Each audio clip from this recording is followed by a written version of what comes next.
So there's a kind of mentality, and I think it prevails here, and this is another way in which the Bay Area and Washington, D.C. are very similar, that if we could just master the latest thing, we'll be okay.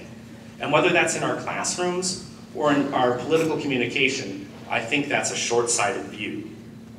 What we have to do is figure out how we reapply the principles that are enduring from the American founders. That's no easy thing. Oftentimes what people on the Hill, both staff members and members of Congress, think about when they craft a speech, they'll have the meat of their speech towards the latter part of it, and at the beginning they might say, well, we need a good quote here from the founders. And they'll call me up and say, can you give us a quotation from George Washington that we could insert in here? And the funny thing is, their speech has already been written, right? All they want is some proof text. They just want to pay some lip service. The idea that's really hard and that takes really a lot of years of thinking about is how you actually draw upon those principles and bring them up to date today. That's a very different project than what the progressives did. But the principles that are enduring from the time of the founding weren't conjured up by the American founders, right? They themselves were appealing to things that were written into the fabric of the universe. That's what the laws of nature and of nature's God mean. They're tapping into truths that are timeless, and they were able to deploy them to the circumstances of their day in a very nimble way. We oftentimes think of people like Madison as a kind of theoretical politician, but this was a guy who got his fingernails dirty and who was involved in every facet of politics. He knew that he had to be in order to be effective. So what we're really after here is the revival, ultimately, of civic education. That's going to be much more important than any fleeting trend on Twitter. So this brings me to my second point then. Don't think that the problem is inadequate messaging. This is a term that is used all the time by the political class. You have to get your messaging right? Our message is not right. You hear it so often that one of the people with whom we work in Congress has banned his staff from using the verb messaging. Because why would he do that? First, you have to figure out what your message is. How do we relate the principles that we all affirm to the lived reality of everyday life? That's the real problem, and that's what we haven't been very good at doing. The third point then is don't think that the problem will be solved by more outreach. Outreach is another one of these terms. That if you somehow hold a forum and reach out to whatever demographic group you think is most in need of outreach, that somehow they'll come over to your side magically. I think that this goes to a very deep thing. And it points to one of the reasons why progressives today have been so successful. They meet people where they're at. They are involved in the community. They are meeting people's needs when it comes to their material needs, right? One of the critiques I think that the progressives had was, you can't feed a person a natural right. You can't give somebody that is destitute and out of work, right? Think of when progressivism really solidified. Necessitous men, FDR said, are not free men. It's hard to argue with that point if you're just going to come back with theoretical abstractions. So rather than outreach, what we have to do, I think, is roll up our sleeves and get involved in the communities and recognize that the common good, both as a term and as an idea, needn't be the domain of the left. The founders used that term all the time. I teach a course on public policy in Washington, D.C. for our students, and that's our theme. We try to figure out over the course of 14 or 15 weeks with these students, what is the common good? You know, we bring Hillsdale College undergraduates to Washington, D.C. kind of as a, study abroad program. It's a really strange place. And our purpose in bringing them there, and we're trying to do so in ever-increasing numbers. For example, this term we have 12 undergraduates. In the fall we'll have 20. This summer we'll probably have between 50 and 60 undergraduates. The purpose in all of that is not to put them as cogs in this sort of administrative state machine. but rather to inoculate them against Potomac fever. And so what we do is we make sure that every one of them has had this Constitution course and 2 semesters of history, Western civilization and American heritage, before they come to Washington. So outreach is not going to be a silver bullet. Here I think you can see some marvelous examples in the life and work of somebody like Abigail Adams. Abby Adams, I don't know if any of you have had a chance to read her correspondence with John. It runs to more than 1,000 letters. This was a woman who didn't have formal education, but who knew that it was so valuable that she gave Nabby instruction in Latin and Greek. She was really ferocious, and you didn't want to get on the wrong side of her letters. She could tell John just about what he could do with his pride and vanity, and was a very good counterpoise to him in that area and many others. But what was her example? When she was urging John in one of her most famous letters to remember the ladies, the spur for that conversation, the context in which she was writing that, was the debate over slavery. And she was wondering if the slave-holding founders from Virginia, she and John, by the way, never owned slaves. And that's one reason why, even when he was president, you know that she was only in New York for 18 months during that 4-year period. She was back on the farm running the thing during the rest of that time. That's what a kind of person she was. But she writes that letter, and she's relating to John. She worries about the things that even the slave owners themselves have been taught by that institution. Her main concern, of course, was for the slaves themselves. But think of the tyranny that you learn by being a tyrant. Would they be fit? She then wondered about the tyranny that was exercised over women. Women at the time of the American founding could not own property, even if they were married. Now, Abigail was not urging any sort of proto-feminism in saying, remember the ladies. Feminism as we have come to sort of see it today. She was, however, arguing for an equality that I think is very much part and parcel of our constitutionalism. Her argument was this: we are going to make a constitution. Let us make sure that in our lives as American citizens, we are weaving an unwritten constitution that is equal to and consistent with the written version. It takes the two of them together. Our unwritten constitution is the way that we are, the things that we care about, the things that we love, the things that we share in common. And if we don't focus on those things and model for those who are new to this land just what those things are and invite them in to participate, I think we're going to be stuck in a very bad place indeed. The fourth thing, and I'll go through the rest of these quickly here so that we can have enough time for your thoughts. Don't imagine that the problems of our country come only from inadequate candidates. Every politician is flawed, but that's because every person is. This statement of mine does not exonerate incompetency, but it rather counsels prudence about what can be accomplished only by focusing on the candidate side of the equation. What about citizen responsibility? What about a recovery of prudence in the political realm? This brings me then to the fifth point. Don't pine away for a president that will save us. This is a hard one, right?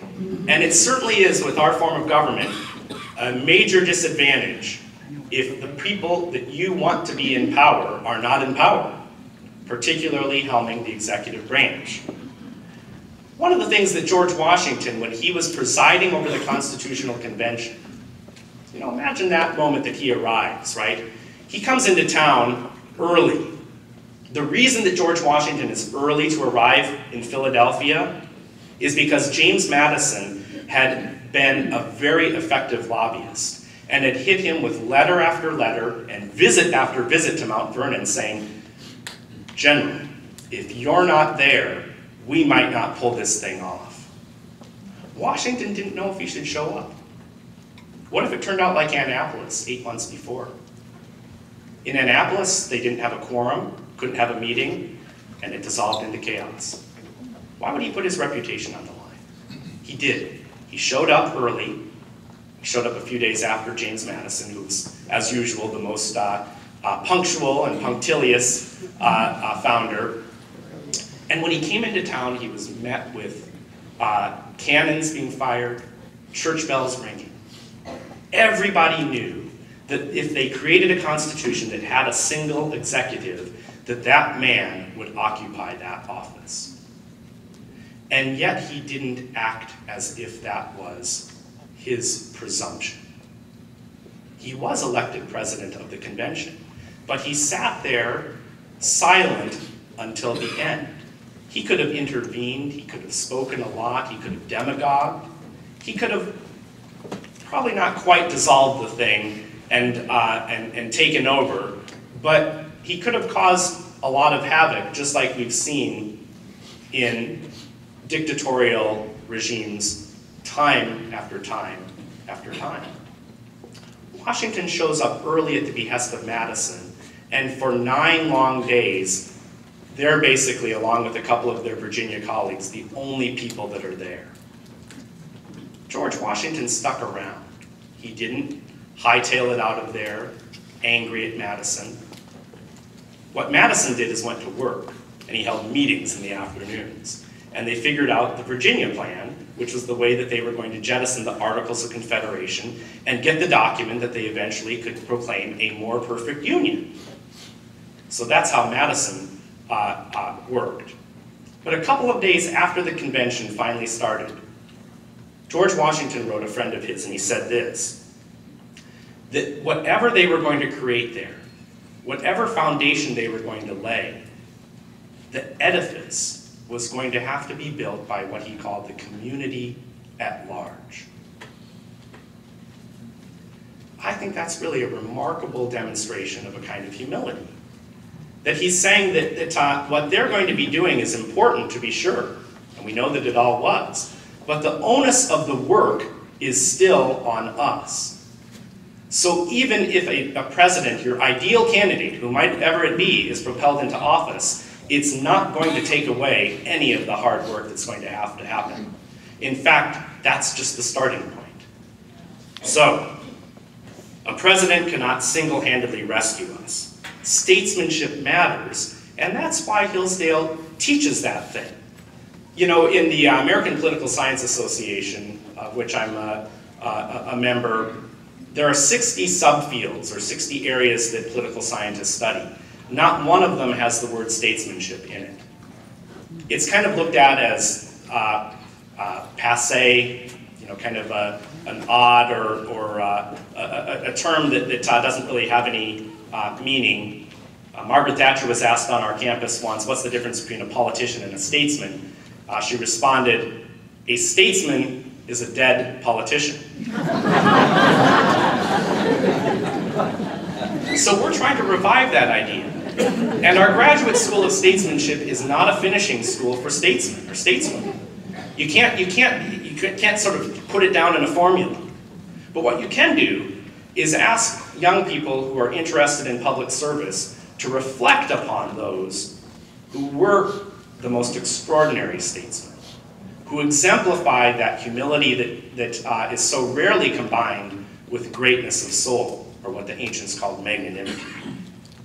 So 6th then, don't think mainly in terms of makers and takers.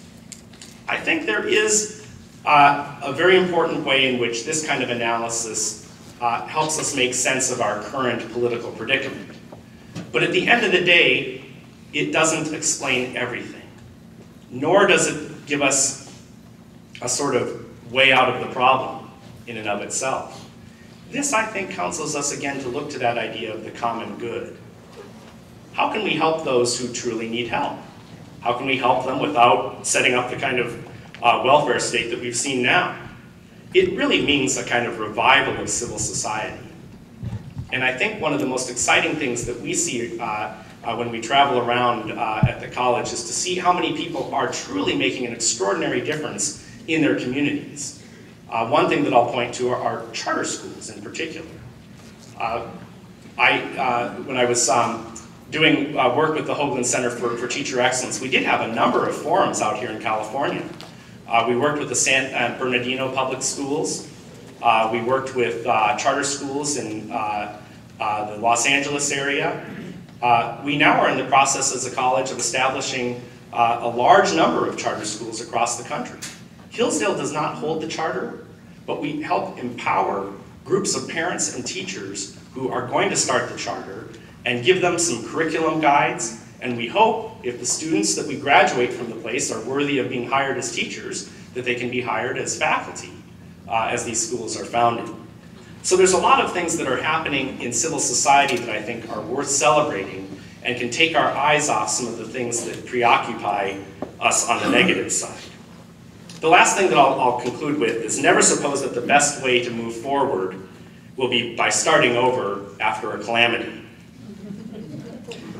Nietzsche said this about conservatives: they're like crabs, they walk backwards. We have to show him and progressive critics that that's not true. When asked what the four cardinals virtues are, St. Bernard had this as his response: humility, humility, humility, humility. Now, this is a hard thing for us to recognize. It's a hard thing to counsel. Can you imagine, for example, say a publication like Fast Company running a special edition of the 50 most humble tech titans? Right? Or Politico saying the 50 most humble Washingtonians. What humility has come to mean for most people, I think, today is weakness. It's the wimpy virtue. And what constitutional conservatives have a great opportunity now to do is to give an example for all to see that it's not that. And that by recovering that thing and recovering the wisdom from our founding, that we can point the way to what is really true and meaningful progress in the best sense of that term. Let me stop there and take any comments or thoughts that you all have.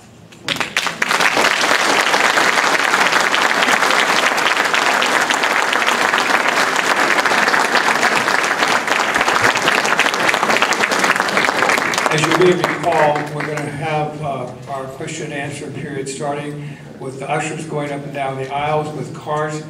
If you raise your hand, they will give you a card on which you can write your question. And while we're doing that, we want to also take this opportunity to make a presentation to our speaker. A certificate of appreciation, Dr. Bobb. Thank you very For much. coming to visit with us.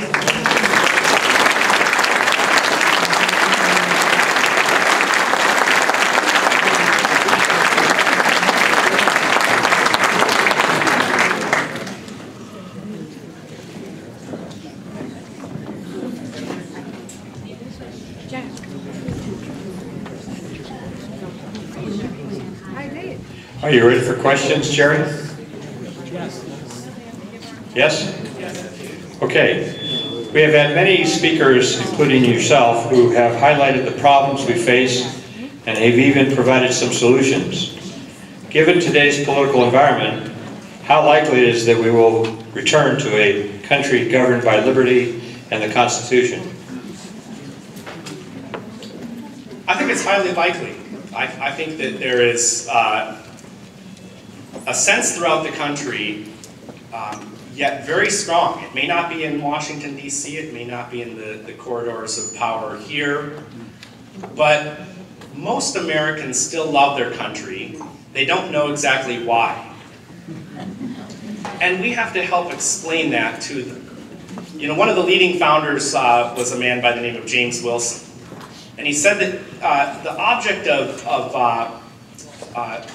your love, liberty, you first have to understand it before you're going to really come to a full love of it. And there's a way in which that kind of rational knowledge is really important. And that's the kind of thing that I think some of our heroes from the 19th and 18th century can help us understand. We sometimes think of them as not grappling with the same sort of problems that we had. Can you imagine Abraham Lincoln in 1862? What was he thinking about after he lost Willie? After he was getting it from every side? I think the movie Lincoln captures some of that, and it captures it very well. Of course, the lessons that Washingtonians took from that film was, do anything to succeed. Yeah. It was completely wrong-headed, because Lincoln didn't do just anything. He was, yes, a hardscrabble politician, but he always kept the end in mind that was just, and he tried to figure out what are the correct means to that just end. That's a model of prudence. And I think the way that he got to the Emancipation Proclamation was a great model. I mean, imagine if you're in, take a couple of years before, in 1858, and you're running for United States Senate, and you have to go down to Southern Illinois with a lot of stone-cold racists and make an argument for equality. How do you do that? Read the Lincoln-Douglas debates. You'll see a masterful way in which he builds up rather than tears down. That's what I mean by that kind of makers and takers. Now there's, to be sure, a lot of hard stuff that he talked about. For example, he would reflect upon the Dred Scott decision. Probably the worst decision the Supreme Court ever made. It said that black Americans were neither people or citizens. On every count, it was wrong, and Lincoln called it exactly as he saw it. These debates were very interactive affairs. And at one point he was going on about how bad Dred Scott was. Somebody shouted out to him, "Give us something besides Dred Scott." And he shot back right away, "You just want something that don't hurt." So we have to talk about some of the things that hurt, but we also have to talk about them in such a way that begins to build these coalitions of ideas. Okay. Could you talk about Hillsdale's vision for taking back the schools? Yes, certainly. I think it's been a long time aim of the college to be very much involved in K through 12 education, and also to work with our fellow colleges and universities where we can. The thing that I sketched in terms of our charter school initiative is one of the means by which we're doing this. Another are the online courses that I know some of you have participated in. I think Jerry mentioned that we've had now more than 500,000 people take those courses. The great thing that we're seeing there is that people are finishing the courses too, and they're taking the exam, they're taking the quizzes. And they're asking their young people, maybe not always the delight of the young people in their household, to take the course. But what we're trying to do is set up, again here, a kind of positive alternative. So rather than just writing a book or another volume about how bad Howard Zinn is, right? We all by now can agree that Howard Zinn is not the go-to guy on American history. So what we need then are curricula, materials, ways in which teachers can take them, plug them into the classrooms in which they are, where oftentimes they don't even get to choose their own textbooks. But they can ditch the textbook for a couple of weeks and insert the kind of materials that we're giving them. So that's where the Imprimus comes in. We're going to be launching a Constitution Reading Club, where we read through the Constitution Reader. That's available online, constitutionreader.com, free of charge. And we make all of these things available so that schools, as we start them, like in the Dallas area, the school is called Founders Classical. And they're reaching out now already to 600, I think it's going to grow to 800 kids. So the idea is to set up a model that people can follow and adopt and do so very affordably. Thank you.